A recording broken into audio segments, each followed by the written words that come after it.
तुमको सूत जी महाराज भगवान की कथा सुनाते हैं और कहते हैं ऋषियों, अब मैं तुमको भगवान के गंगाधर चरित्र सुनाता हूँ, भगवान के गंगाधर रूप की कथा सुनाता हूँ। इस संसार में एक बड़े प्रतापी राजा उत्पन्न हुए हैं कि प्रतापी देह राजा नाम सगरह नाम को भवे। तो प्रतापी राजा का नाम है सगर, और राजा सगर के सज्जनों दो पत्नियां हैं, एक का नाम है वैदेही और एक का नाम है सैब्या। वैदेही के 60,000 पुत्र हुए और सैब्या का मात्र एक पुत्र हुआ है जिसका नाम है असमंजस। राजा सगर बड़े प्रतापी हैं, प्रतापवान हैं। चारों दिशाओं में, 10 दिशाओं में राजा सगर का यश फैला हुआ है। बड़े प्रतापी, बड़े पराक्रमी राजा हैं। और पराक्रमी और प्रतापी राजा इसलिए हैं कि प्रजा का पुत्रवत राजा पालन करते हैं। एक श्रेष्ठ राजा वही है बंधुओं जो प्रजा का पुत्रवत पालन करे, वही श्रेष्ठ राजा है। सगर राजा के राज्य में किसी प्रकार का कोई चोर भय भी नहीं था, सब लोग बड़े प्रसन्न रहते थे। ऐसे प्रतापी राजा सगर जो नीतिवत राज्य करते थे। तो राजनीति का अर्थ है नीतिवत राज्य करना। नीतियों को पढ़ करके जो राज्य करे वही है राजनीति। आजकल तो हर घर से एक नेता बन जाता है। बोले क्या करोगे? कुछ नहीं, राजनीति करेंगे। जहां देखो महाराज इतने नेता उत्पन्न हो गए हैं। जो देखो क्या करना है, बोले राजनीति में उतरेंगे। राजनीति कहते किसको है पहले जाना। नीतिवत राज्य करना ही राजनीति है। नीति का अर्थ है वेद, नीति का अर्थ है पुराण, नीति का अर्थ है शास्त्र। अर्थात नीतियों में जो लिखा है, शास्त्रों में जो लिखा है, पुराणों में जो लिखा है, जो उनका अनुसरण करे और अनुसरण करके प्रजा का पालन करे, वो है राजनीति। क्योंकि जब तक राजा नीतिवान नहीं होता तब तक प्रजा भी नीतिवान नहीं होती। राजा को नीतिज्ञ होने की आवश्यकता है, राजा को नीति का पालन करने की आवश्यकता है महाराज। लेकिन आजकल की तो राजनीति भी बड़ी स्वार्थ में होती है। 5 साल तक कहां छिपे हैं पता ही नहीं चलता है, और जैसे ही फिर चुनाव की बारी आती है फिर निकल करके आ जाते हैं। ऐसा लगता है पैरों में ऐसे गिरते हैं महाराज, ऐसा लगता है कि इनसे सगा हमारा कोई होगा ही नहीं। ऐसा ही होता है। और जैसे ही जीत गए तो फिर पता नहीं कहां किस दिशा में चले गए, कोई पता नहीं। पहले के समय में भी राजा हुए, भगीरथ जैसे राजा हुए, सगर जैसे राजा हुए, दशरथ जैसे राजा हुए, जो प्रजा का पुत्रवत पालन करते थे। और जहां ऐसा प्रजावान राजा हमको प्राप्त होता है वही प्रजा उन्नति करती है। बोलो भक्तवत्सल भगवान की। जो बड़े प्रतापी राजा है महाराज सगर, पुत्रवत पालन प्रजा का करते हैं। और राजा सगर ने अश्वमेघ यज्ञ करना प्रारंभ किया।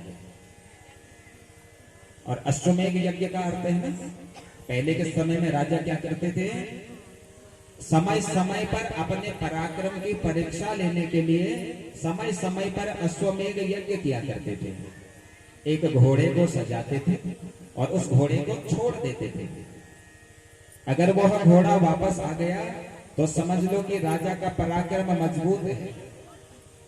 और अगर मान लो किसी ने उस घोड़े को पकड़ लिया तो फिर राजा को पुनः उस राजा से युद्ध करना होता था। यह है अश्वमेघ यज्ञ, पराक्रमेश। अश्वमेघ यज्ञ का दूसरा नाम है पराक्रमेश यज्ञ। तो ठीक ऐसा ही हुआ। और जब 100 अश्वमेघ यज्ञ पूरे हो जाते थे तो फिर इंद्र का आसन प्राप्त हो जाता, इंद्रासन की प्राप्ति हो जाती थी। राजा सगर ने 99 अश्वमेघ यज्ञ पूर्ण किए हैं। और जैसे ही 100वां अश्वमेघ यज्ञ राजा सगर करने लगे तो इंद्र को बड़ा दुख हुआ। अरे कहीं राजा सगर मेरे राजासन पर न बैठ जाएं।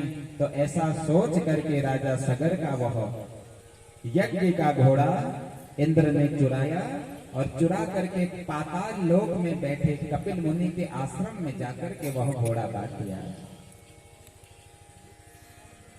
कई वर्ष हो गए हैं जब घोड़ा वापस नहीं लौटा, तो राजा सगर ने अपने 60,000 पुत्रों को भेजा और कहा, जाओ पुत्रों, जा करके जरा देख करके आओ किसने मेरा घोड़ा पकड़ा है। 60,000 पुत्र घोड़े को ढूंढने के लिए पहुंचे हैं महाराज। जब कहीं घोड़ा नहीं मिला तो इन 60,000 पुत्रों ने इस भूमि को खोदना प्रारंभ किया और खोदते खोदते पाताल लोक पहुंचे हैं। और पाताल लोक में कपिल मुनि का आश्रम है। कपिल मुनि के आश्रम में देखा कि यज्ञ का घोड़ा बंधा हुआ है। ये 60,000 पुत्र हल्ला करने लगे, कोलाहल करने लगे। 60,000 पुत्रों के कोलाहल को सुनकर के यह जो कपिल मुनि थे, इनकी समाधि टूट गई। जैसे ही आंखें खुली माताओं, आंखें खुलते ही उस नेत्र से सजलित अग्नि निकली है और उस सजलित अग्नि से सगर के 60,000 पुत्र भस्म हो गए, राख के ढेर बन गए। जब सगर को पता चला कि मेरे 60,000 पुत्र भस्म हो गए हैं, तो राजा सगर ने अपना पुत्र अंशुमान असमंजस को भेजा। असमंजस भगीरथ जी के पास असमंजस दिव्य भाव से इधर कपिल मुनि के पास पहुंचे कि ध्येयः सदा परिभवग्नमभीष्टदोहम् तीर्थास्पदं शिवविरिञ्चिनुतं शरण्यम् कि भृत्यार्तिहं प्रणतपाल भवाग्नपोतम् वंदे महापुरुष ते चरणारविंदम। उन महापुरुषों के चरणों में असमंजस ने प्रणाम किया और विनती करने लगे, महाराज गुरुदेव, मेरे 60,000 भाइयों का उद्धार कैसे होगा, ये आप बता दीजिए, जिससे मेरे 60,000 भाइयों का उद्धार हो जाए। कपिल मुनि प्रसन्न हुए। कपिल मुनि ने कहा, असमंजस, तुम्हारे 60,000 भाइयों का उद्धार तब हो सकता है जब इस पृथ्वी लोक पर मां गंगा अवतरित होगी। मां गंगा का जल जब इन 60,000 ढेरों पर स्पर्श होगा, मां गंगा के उस स्पर्शीकरण जल से तुम्हारे 60,000 भाइयों का उद्धार होगा। जाओ और जाकर के तपस्या करना प्रारंभ करो।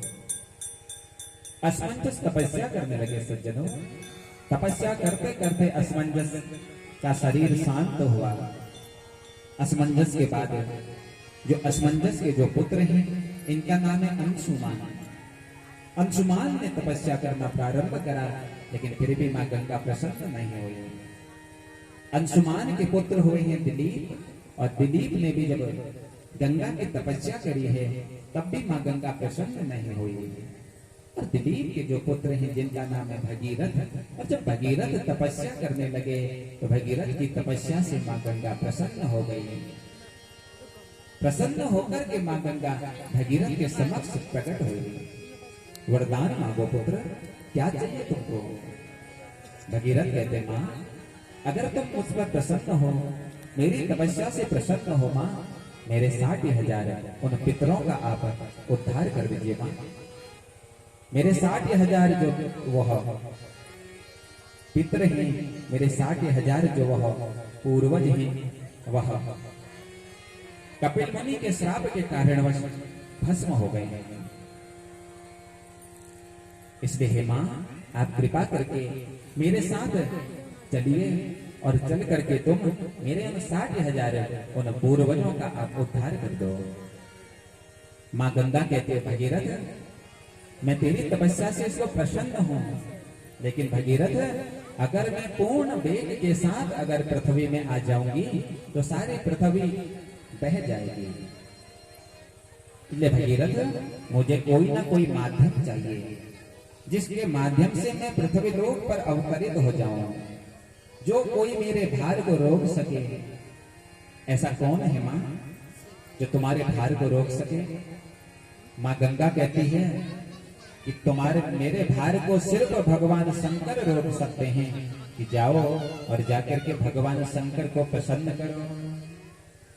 नमः शिवाभ्याम शिवजो जनाभ्याम परत्पराशिष्ट वपुरधराभ्याम नगेंद्र कन्या विषकेतनाभ्याम नमो नमः शंकर पार्वतीभ्याम। भाव से भगवान शंकर को मनाने लगे। आइए हम भी भाव से भगवान शंकर को मनाते हैं। जय हो जय हो जय हो भोले भंडारी। ऐसे नहीं मनाना है, झूमना है भाव से, तालियां बजानी है। जय हो जय हो जय हो भोले भंडारी, जय हो भोले भंडारी, जय हो जय हो भोले भंडारी, जय हो भोले भंडारी। भोले की महिमा सबसे न्यारी, भोले की महिमा सबसे न्यारी, भोले की महिमा सबसे न्यारी, भोले की महिमा सबसे न्यारी। जय हो भोले भंडारी, जय हो भोले भंडारी, जय हो भोले भंडारी, जय हो भोले भंडारी, जय हो।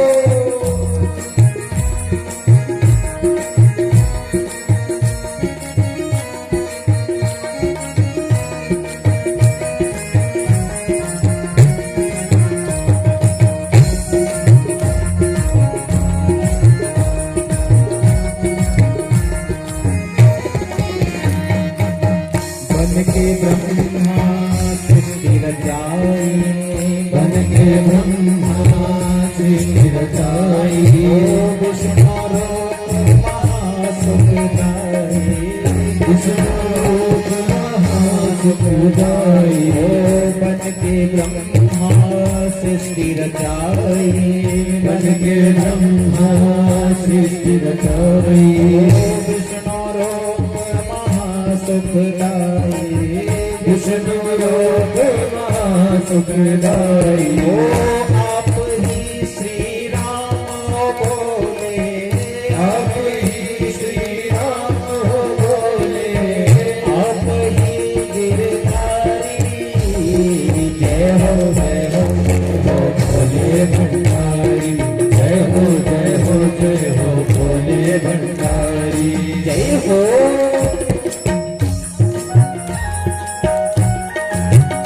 तालियों की सेवा करते हुए जय हो।